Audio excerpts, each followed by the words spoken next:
For the past several years, Democrats have thrown everything they can at Donald Trump in an attempt to obstruct or stop him.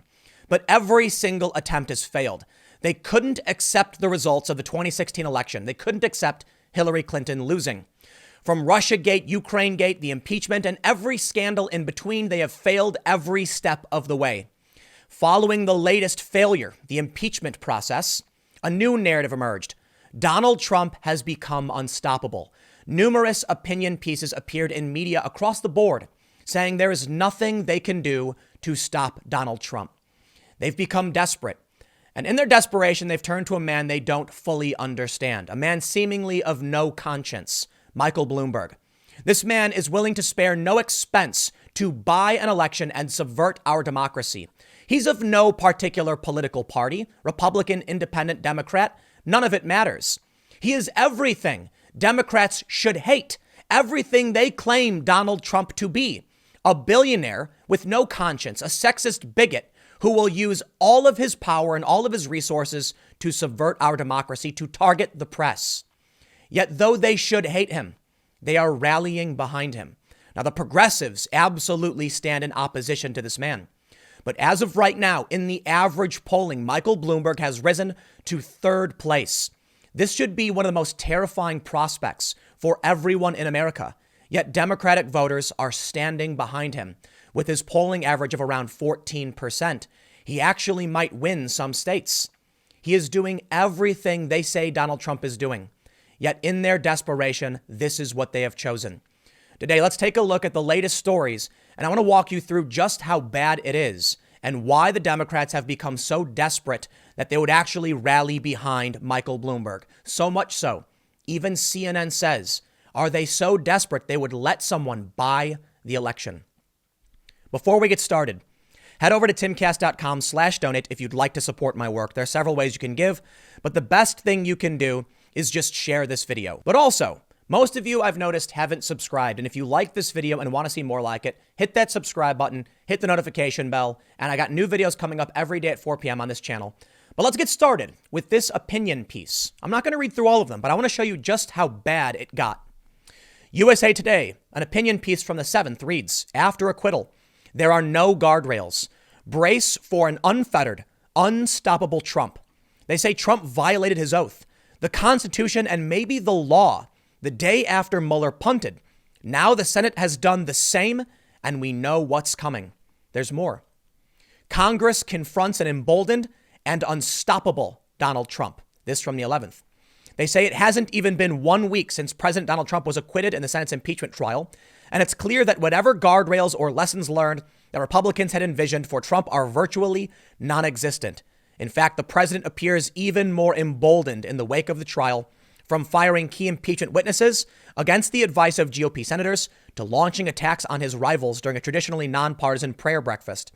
Yet Republicans are doing little, if anything, to stop Trump and are essentially responding to his recent actions with a shrug. George Conway for the Washington Post. There is no one to stop Trump now. And from Slate, a bipartisan Washington consensus emerges. Trump is bad, but there's nothing that can be done about it. Oh, well, they've resigned themselves to this narrative. Though they do feel something must be done, they have lost all hope. This story from the Washington Post from just today. Something has to be done. Trump's quest to rewrite history of the Russia probe. There's one thing that's for sure. All of these opinion pieces show us the establishment is in chaos. They're facing attacks on both fronts, from conservatives, from Trump, but also from progressives. Progressives absolutely oppose the establishment, and they want Bernie Sanders to win. But in their complete and total desperation, seeing no other alternatives, they are now going to allow Michael Bloomberg to buy an election, going so far as to change the debate stage rules to make it easier for Bloomberg, in fact, possible even, to get on the debate stage. Before these changes, you needed a donor threshold. You had to prove people had your back. Michael Bloomberg is self-funding because he's worth around $62 billion. So the Democratic establishment said you don't need a donor threshold anymore, paving the way for Bloomberg to potentially enter the next few Democratic debates. He's already polling in third place, which brings me to the story that CNN writes Even they understand. It's an op-ed. Are Democrats so worried by Trump, they're willing to let Bloomberg buy the election? The answer is sadly and terrifyingly yes. And it's at this point I can say I'm actually glad the progressives are running and trying to take the establishment away from the establishment elites. I would much prefer Bernie Sanders, who I disagree with, and I question some of his positions. He's flip-flopped, but I can do that. I can argue with the man, and if he wants to change his position, so be it. But Michael Bloomberg is doing something far more nefarious, paying social media accounts to put up memes, bribing progressive activists essentially with exorbitant salaries and flooding the media market with his advertisements. And I'll be the first to tell you, I believe, though I can't necessarily prove, that ad rates for my content and YouTube across the board are skyrocketing due to Michael Bloomberg. It's not just about the money he's pumping into the system. It's about the increase in market competition. He is flooding the market and rates are skyrocketing. He will stop at nothing to win this. Now, can he? I don't know. But I'm sickened by the idea that Democrats would actually stand behind everything they claim to oppose in order to beat Donald Trump. In this instance, I would absolutely put my weight against somebody else, be it Bernie or Trump, to stop someone like Bloomberg, an oligarch with no loyalties to anyone, from buying this election. And I'll point out rumors circulating that he wants to make Hillary Clinton his vice president. When asked about it, his campaign didn't deny it. Perhaps it's a PR stunt. They know the media can't resist talking about Hillary Clinton getting back in the race. Or maybe he's serious, that he wants Hillary Clinton in, and he will buy his way to the presidency in order to get her a seat as well. CNN writes, Michael Bloomberg has wanted to be president of the United States for a long time. He toyed with the idea both in 2008 and 2016. But as a shrewd, data-driven political leader, Bloomberg must have had a difficult time seeing a path to winning the Democratic nomination. That is, until now. With the lackluster performance of the original frontrunner, former Vice President Joe Biden, and the Democratic establishment's unease with Senator Bernie Sanders, Bloomberg jumped into the lane opening up into the 2020 race, focusing on the Super Tuesday primaries in March. But I suspect the most compelling reason Bloomberg made his decision to jump in was not the rest of the Democratic field, but one person who defines American politics today, President Donald Trump. And more to the point, Democrats' obsession with defeating him in the fall. Bloomberg is an unlikely Democratic nominee, a one-time Republican. The billionaire former mayor of New York hardly appeals to the classic Democratic coalition. His support of the New York Police Department's stop and frisk policy disproportionately impacted minority communities and earned him the antipathy of black leaders both in New York and around the country. His public and private comments on race and policing have made him unelectable among many Democratic voters. His wealth and his Wall Street background also alienates many of the core supporters of Bernie Sanders and Elizabeth Warren. His comments on income inequality, which were attacked this week by Warren, run counter to several key Democratic messages.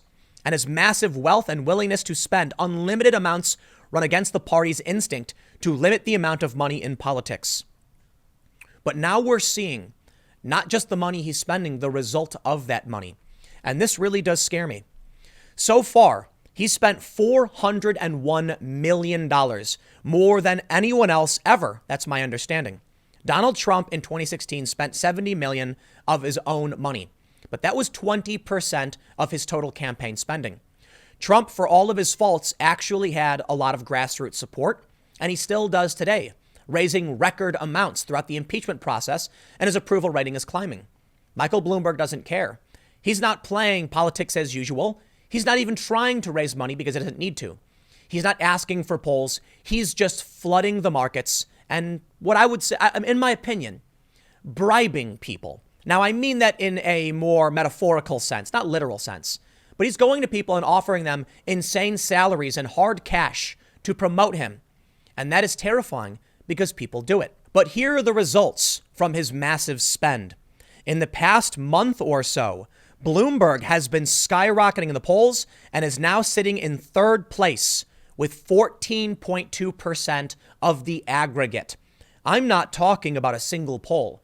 I'm talking about multiple polls showing that, yes, Democratic voters will absolutely get behind Michael Bloomberg, which is strange because you'd think with their concerns about Trump and all the horrible things they said about him, Michael Bloomberg is no different.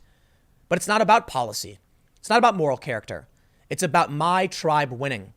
In their desperation, they will take whatever they can get.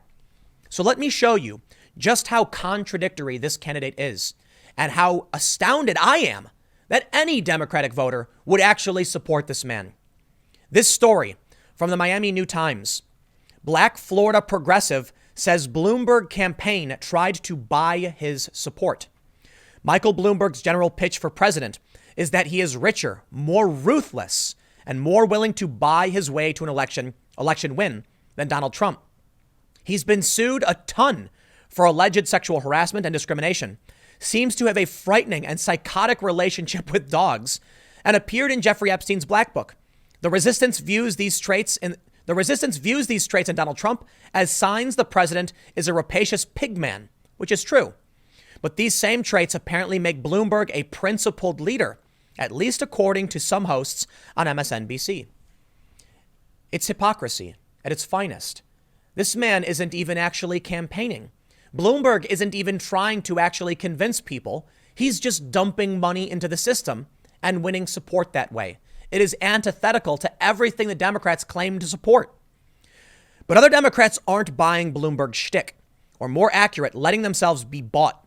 Earlier this week, South Florida progressive activist Elijah Manley said he received a call from a Bloomberg staffer who offered him $6,500 per month plus medical benefits if Manley would join the campaign as an advisor for racial justice and social justice issues.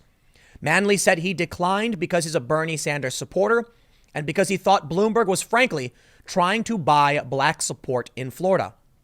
He said, "At first, I was kind of interested and debated providing any resources I could," said Manley, a 21-year-old who rose to local fame as a progressive activist in Broward County when he was in high school. But once they put a price tag on it, it seemed desperate and not authentic. It seemed like they wanted to basically use me as a token. I saw this tweet, and I actually agree with it and found it interesting. Robert Lavertis Bell tweeted, "Bloomberg isn't buying these people because he needs them specifically. Nobody cares who most of them are voting for, and it isn't supposed to look authentic. We're supposed to be demoralized and humiliated by the power of capital and the appearance that everybody has a price." Right now, Michael Bloomberg is paying more than double what other campaigns can afford to pay. The New York Times reports entry-level field organizing work for Bloomberg, for example, pays $72,000 annually, nearly twice what other campaigns have offered. In under 12 weeks, Mr. Bloomberg's operation has grown to a staff of thousands, with more than 125 offices around the country and a roster of slick events featuring swag, drinks, and canapes. Such spending has helped make Bloomberg an increasingly strong contender in the Democratic presidential primary. While Senator Bernie Sanders, the leading progressive, has emerged as a frontrunner in an exceedingly tight race, former Vice President Joe Biden has faltered, and several other candidates have splintered the moderate vote that Mr. Bloomberg hopes to capture in the Super Tuesday contest on March 3rd. In the first quarter of his campaign alone, Mr. Bloomberg, who is not accepting political donations, spent $188 million, more than what numerous candidates in the race had spent combined. 70% of that went towards advertising. Millions went towards rent, including for the campaign's Times Square headquarters, as well as furnished apartments on Manhattan's East Side, where some staff members are living. Millions more have paid a robust network of consultants, lawyers, and campaign staff members, some of whom are new to the speculative work of electioneering and are finding it oddly lucrative. It shouldn't be lucrative. I do not believe we should have this kind of money in politics. I've always been opposed to this kind of ridiculous spending. I can respect the idea that a self-made individual can spend money to bolster their campaign. But at a certain point, even campaign limits mean nothing. You look at Tom Steyer. Oh, there's a limit on how much you can give an individual candidate, $2,800, but billionaires can give literally every Democrat money. In fact, Bloomberg has been doing just that, donating millions to various Democratic causes and candidates around the country. As John Levine of the New York Post put it, why buy the presidency? Why bother buying the presidency if you're not going to buy the Congress first? He's not just buying politics, though. He's actually targeting the meme market. And I got to say, these social media accounts are disgusting. I know they're all about business, and the point of the account is to sell ads. And I'm sure Bloomberg paid a ridiculous sum of money. But this is shilling, as BuzzFeed News reports. Huge Instagram meme accounts are shilling for Michael Bloomberg. The billionaire former mayor of New York City is running a campaign heavy with online ads as he faces criticism for overseeing a legacy of racist police practices. These accounts don't care. They're apolitical. Now, I think it's fair to point out Bloomberg's getting torn to shreds by people in the comments, but he's doing it. These people have no problem running these ads, and it's gross. Bloomberg is, however, facing a backlash from many on the left, many Democrats, and basically every single progressive. And dare I say, if you find yourself on this side, I implore you to go out and make sure you vote against this man. I might actually get back in the primary race to make sure he doesn't win.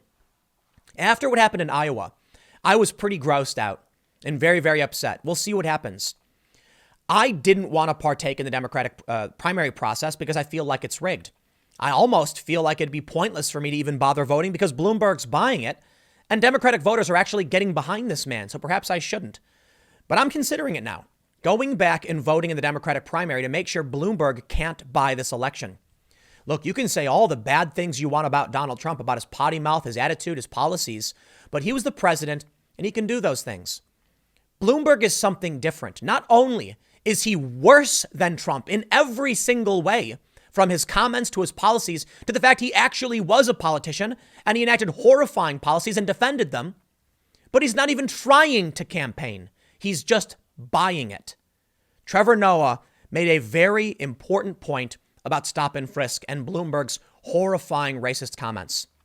Bloomberg doesn't care that he was targeting minorities on purpose. He didn't care that a side effect of targeting them was a disproportionate amount of young black and brown people being charged for things like marijuana possession. And people in wealthier areas were unaffected by this.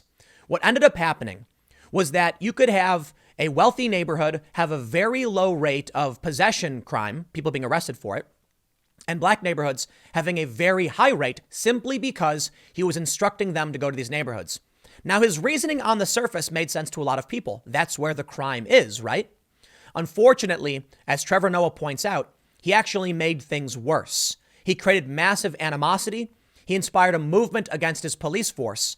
And the last thing I'll say on this, and we'll move on because I don't need to get into every detail about Trevor Noah and stop and frisk. Suffice to say, it was a terrible policy and Trump actually endorsed it. Conservatives should not be defending the policy of this mayor in New York City, a Democratic city, when they're running racist policies. I do not understand why there would be any conservative to defend what they were doing. You want to complain about democratically run cities? This is one of the worst things they've ever done, and it contradicts what they claim to be fighting for. A lot of activists on the left, progressives, fought against this, and rightly so. Bloomberg admitted straight up it was profiling, and it's wrong to do that.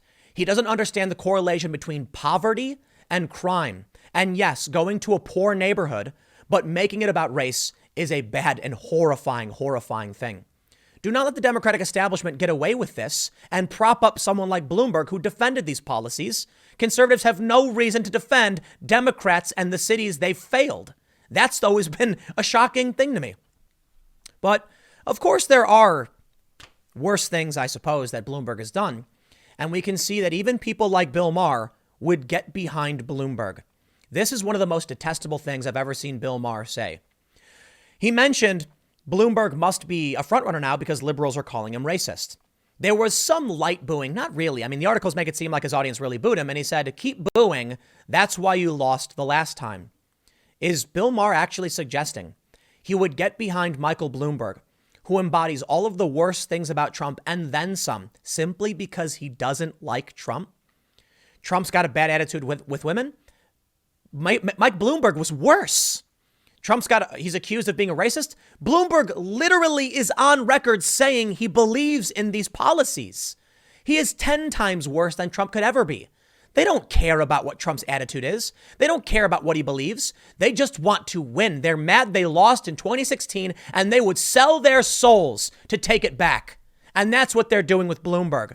Bloomberg is a man with no conscience. He has been accused of making sexist remarks. He's been accused of enforcing racist policies, of making racist remarks, and spying on the customers of his own product.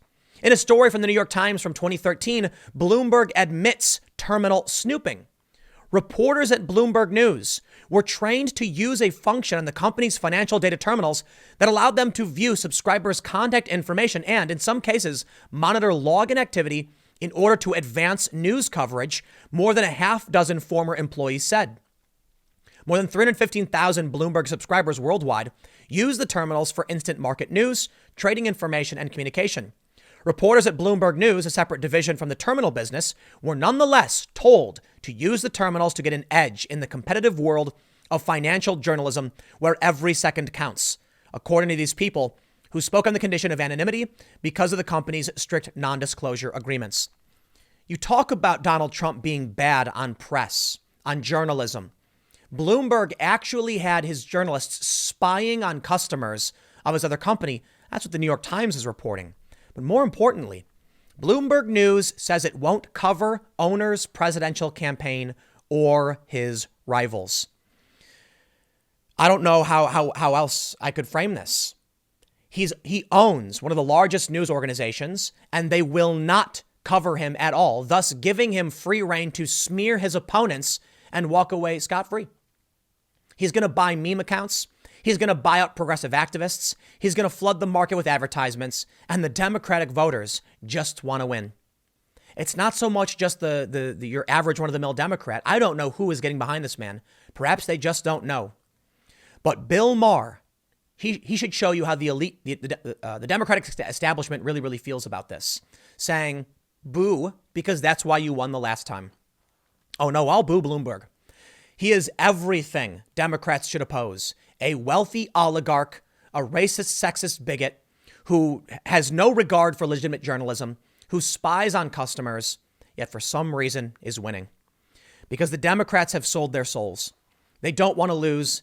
They don't like the fact they lost in 2016. And now we are seeing possibly the most egregious thing to come from the Democratic establishment. Look, man, my beef with Bernie and Ocasio-Cortez is over ideas. I'd gladly sit down over a cup of coffee and talk about ideas, but Bloomberg is corruption. It is unethical, amoral, and it is horrifying what he is doing. The amount of money being spent here, no one can compete with. And when he buys ads, he's drowning out people like Bernie Sanders. What we're seeing is the financial interests striking back. Hillary Clinton was not supposed to lose, and they will do whatever it takes to win. When Bernie Sanders started dominating the polls, when he started winning, when he started climbing ahead in Iowa and New Hampshire, it became clear the machine must resist. And so they are flooding everything with as much money as they can. Now, truth be told, Tom Steyer was doing something similar. And I find him detestable as well. He was trying to prop up Bernie Sanders, or at least give Bernie support. And he should not be doing that either. The fact that it's working for Bloomberg, though, is rather horrifying. Because now Bloomberg is actually sitting in third place. He might actually be the nominee. And then what are we left with? Donald Trump, who's not that bad, or Bloomberg, who is a nightmare? They think Bloomberg will help them beat Trump. I disagree. Bloomberg is everything they claim Trump is. Trump is sporadic. He's mean. He's offensive. Bloomberg is all of those things and more. I'll leave it there because you get the point. Bloomberg is probably the biggest threat to our democracy, not Donald Trump. Mark my words. This is a dangerous time for our country to see what's going on. I have always been in favor of campaign finance reform. I have praised it ever since AOC won. I have said it's a good thing. But these people on the left, they have way too many positions I just absolutely do not agree with. So I don't know where I fall in this. Politically homeless, I suppose. But we should not allow Bloomberg to do this. Donald Trump did not spend nearly as much money on his campaign. It was actually a very bare bones campaign, and he got press attention to win. Bloomberg, in my opinion, is straight up cheating. I'll leave it there. Stick around. Next segment's coming up, at 6 p.m. at youtube.com/timcastnews. Thanks for hanging out, and I'll see you all next time.